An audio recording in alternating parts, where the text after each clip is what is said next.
All right, ladies and gentlemen, boys, girls, and MBs, we have Bernie Sanders and AOC in the building. You guys are about to go up and speak at another one of the rallies that you've been doing, the Fighting Oligarchy tour. And I'm very excited to have you here. Vegas, specifically for me, has a lot of importance because I always say it's like the last time that I felt really hopeful about the future of this country, because I was outdoor knocking for you along with the Chapo boys as well in the primaries. And we did pretty well, huh? Yeah, and everyone kept saying, oh, the culinary union is not going to vote, but the rank and file very clearly was swinging in your direction. And in spite of the media attacks, you obviously pulled through, and then COVID, and then all hell broke loose, obviously, and here we are. You don't have a lot of time, so, and I'm sure that we'll get to talk a little bit more in the future as well, but I went to Japan recently, and I got both of you guys gifts. I actually have another gift for you, but unfortunately I don't have your gift, the actual gift here. Hold on.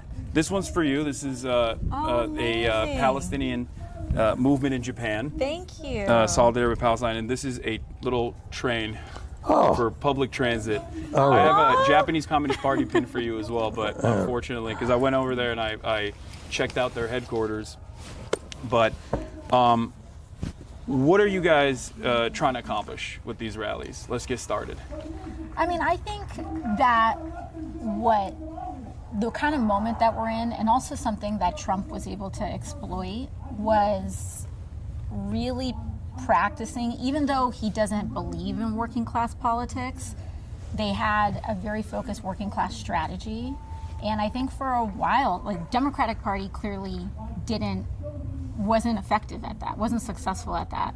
And I think one of the things that we're here to do is to actually rally a class-conscious movement to bring people together and to show that we can fight for a better future, not in marginalizing and attacking people, marginalized people, but actually in rejecting the differences that we have to come together in common cause and to organize folks.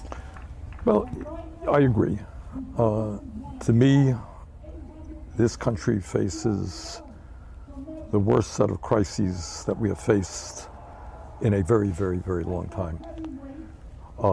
We are looking at a nation which is now oligarchic. And they don't hide it. I mean, I must give them credit for it, but, they're out there. Mr. Musk, the richest guy in the world, is running all over the place, cutting the needs of veterans, cutting after Social Security. There are, in addition to Musk, he got 13 nominees of Trump to head major agencies. They're all billionaires. So you got a government, clearly, no embarrassment, of the billionaire class, by the billionaire class, for the billionaire class. And then what is, I would hope, would be upsetting to all Americans, no matter what their politics may be. You can be conservative about this. You got a president who is moving us very rapidly into an authoritarian form of society. I mean, you don't sue media in America because they say something bad about you. Alexandria and I got about 500 lawsuits there, but we happen to believe in democracy. You don't ask for the impeachment of judges because they issue a ruling which you disagree with. So it is, these are tough times. And what we have got to do is rally the working families of this country to stand up to oligarchy and to demand that we have an economy and a government that works for all, not just the people on top. So one way that this government, I think, the Trump administration has been able to very expertly tackle these issues is by using an entry point of pre-established marginalization. Obviously, the erosion of civil liberties is happening all around, but like in terms of attacking free speech, a fundamental principle that I think all Americans agree on. And the way that he's done this, the way that this administration has attacked free speech is by doing something that previously has only been utilized in the darkest times of American history. I'm of course talking about Mahmoud Khalil being potentially being deported, or at least having his green card revoked for basically nothing. That the administration has all but admitted it for no discernible reason other than the fact that he was the lead negotiator on the student side, the student protesters at Columbia campus. On top of that, just like in Nazi Germany, the Trump administration is now trying to put up an academic receivership and take charge and take control over different institutions within Columbia, and I feel like this is a grave mistake. Do you feel like the Democrats have any sort of interest in fighting back against this? Regardless of what their opinion might be on Israel, the fact is that this is greatly going to expand, and it's simply just the entry point. Like the Palestine conversation is simply an entry point that has at least like some semblance of institutional backing. But it's obvious to me that they're going to go after a lot of other people, including but not limited to the French researcher, according to Le Monde, that was denied entry into the country because they looked through his phone and they found out that he had criticized Trump's elimination of grants. I think there actually is support for it because of the free speech grounds on it. Because of the free speech grounds, because when ICE came to try to pick up, in Mahmoud Khalil's case, when they tried to pick him up, they offered no warrant. These were unmarked people. There were no charges. And so you have Senator Durbin and Senate Judiciary, right, Bernie? I think he is the ranking member of the Judiciary. I believe they released a statement talking about how they want to move on this.